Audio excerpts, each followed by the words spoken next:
Mahabubabad parliament పరిధిలో polling శాతం ప్రశాంతంగా ముగిసింది.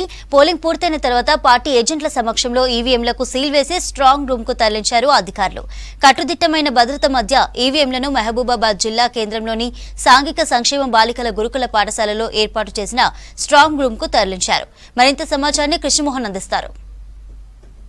మహబూబాబాద్ లోక్సభకు సంబంధించిన ఈవీఎంలన్నీ కూడా భారీ భద్రత మధ్య భద్రపరిచారు. ఈవీఎంలన్నీ కూడా స్ట్రాంగ్ రూమ్లో ఉన్నాయి. మూడంచెల భద్రత ఇక్కడ కూడా కొనసాగుతుంది. ఇటు సిఆర్పిఎఫ్ బలగాలు కావచ్చు, అదేవిధంగా బిఎస్ఎఫ్ బలగాలు, సేమ్ టైంలో మహబూబాబాద్ జిల్లాకు సంబంధించినటువంటి పోలీసు యంత్రాంగం కూడా పటిష్టమైనటువంటి భద్రత మధ్య ఈవీఎంలన్నీ కూడా ఉంచింది. ప్రస్తుతం అయితే ఇక్కడ కూడా స్క్రూటినీ జరుగుతుంది. కొన్ని ఈ 7 అసెంబ్లీ నియోజకవర్గాలు ఉంటాయో మహబూబాబాద్ పార్లమెంట్ పరిధిలో, వాటికి సంబంధించినటువంటి ఒక్కొక్క నియోజకవర్గం నుంచి ఆయా పోలింగ్ సంబంధించినటువంటి స్టేషన్ నుంచి పీఓ అంటే పోలింగ్ ఆఫీసర్తో రికార్డ్స్ ఏవైతే ఉంటాయో అవన్నిటి కూడా మరో స్ట్రాంగ్ రూమ్లో భద్రపరుస్తారు. వాటిని కూడా సీల్ ఓపెన్ చేసి వాటిని స్క్రూటినీ చేస్తున్నారు. ఆ పోలింగ్ కేంద్రంలో నమోదైన ఓటింగ్ శాతం, అదేవిధంగా ఓటర్ల లిస్టు, తర్వాత పీఓ డైరీ, వీటన్నిటిని కూడా స్క్రూటినీ చేస్తారు. అవంతా కూడా ఎన్నికల అధికారులకు కూడా రిపోర్ట్ పంపిస్తారు. అయితే నిన్న మహబూబాబాద్కు సంబంధించినటువంటి లోక్సభకు పోలింగ్ చాలా ప్రశాంతంగా కొనసాగింది.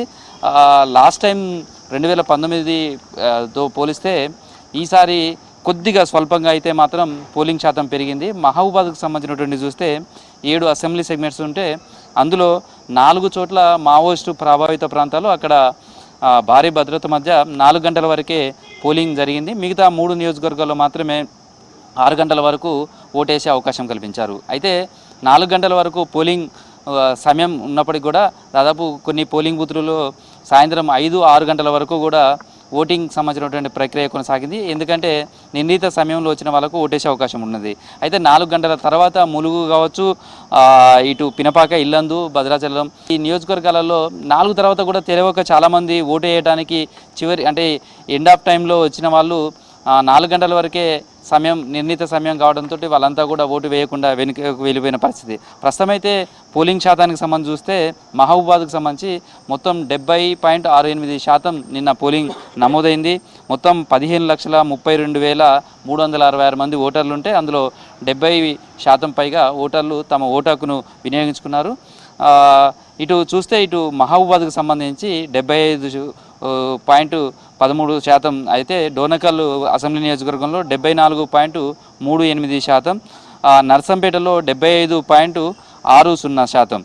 ఈ 3 నియోజకవర్గాలు మాత్రం సాయంత్రం 6 గంటల వరకు ఓటేసే అవకాశం కల్పించారు. ఇటు పినపాక, ఇల్లందు, భద్రాచలం, ములుగు ఈ 3 నియోజకవర్గాలకు సంబంధించి మాత్రం సాయంత్రం 4 గంటల వరకే ఓటేసే అవకాశం కల్పించారు. ఈవీఎంలన్నింటినీ కూడా మహబూబాబాద్లోని సాంఘిక సంక్షేమ గురుకుల విద్యాలయంలో స్ట్రాంగ్ రూమ్లో భద్రపరిచారు. కేంద్ర బలగాలతోటి వాటి పహారా కాస్తున్నారు.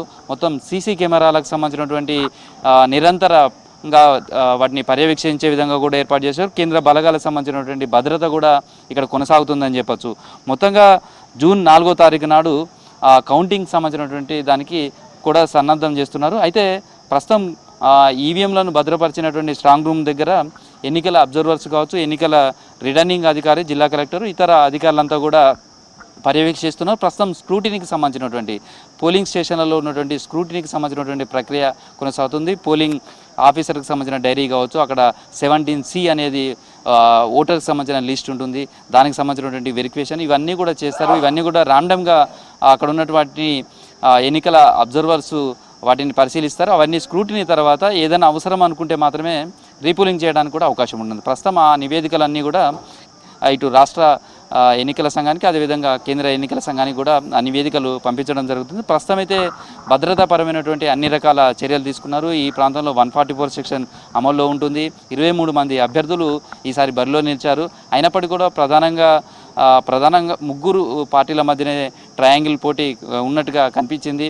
ఇటు కాంగ్రెస్ పార్టీ నుంచి చూస్తే కేంద్ర మాజీ మంత్రి బలరాం నాయక్ పోటీ చేశారు. అదేవిధంగా ఇటు బీఆర్ఎస్ పార్టీ నుంచి ప్రస్తుతం సిట్టింగ్ ఎంపీగా ఉన్నటువంటి మాలోతు కవిత, అదేవిధంగా బీజేపీ నుంచి ప్రొఫెసర్ సీతారాం నాయక్ ముగ్గురు పోటీ చేస్తున్నారు. ఈ ముగ్గురుకు సంబంధించినటువంటి ఒక అంశం ప్రత్యేకంగా చెప్పుకోవాలి. ఈ ముగ్గురు కూడా ఇదే నియోజకవర్గం నుంచి ఒక్కొక్కసారి ఎంపీగా గెలిచారు. 4వసారి ఈ ముగ్గురు కలిసి పోటీ పడుతున్నారు ఎవరు లోక్సభకు వెళ్లాల్సిందే అనేది. ఈ ముగ్గురులో ఎవరు లోక్సభకు మహబూబాద్ నుంచి ప్రాతినిధ్యం వహించి పార్లమెంట్లో అడుగుపెట్టబోతున్నారని తెలవాలంటే మాత్రం జూన్ 4 వరకు ఆగాల్సి ఉంటుంది. ప్రస్తుతం అయితే ఈవీఎంలను భద్రపరిచినటువంటి స్ట్రాంగ్ రూమ్స్ దగ్గర అయితే మాత్రం భారీ భద్రత ఏర్పాటు చేశారు. ప్రస్తుతం ఇది మహబూబాద్కు సంబంధించినటువంటి స్ట్రాంగ్ రూమ్ల దగ్గర ఉన్నటువంటి పరిస్థితి. వీడియో జర్నలిస్ట్ క్రాంతికుమార్తో కృష్ణమోహన్, V6 న్యూస్, మహబూబాద్ నుంచి.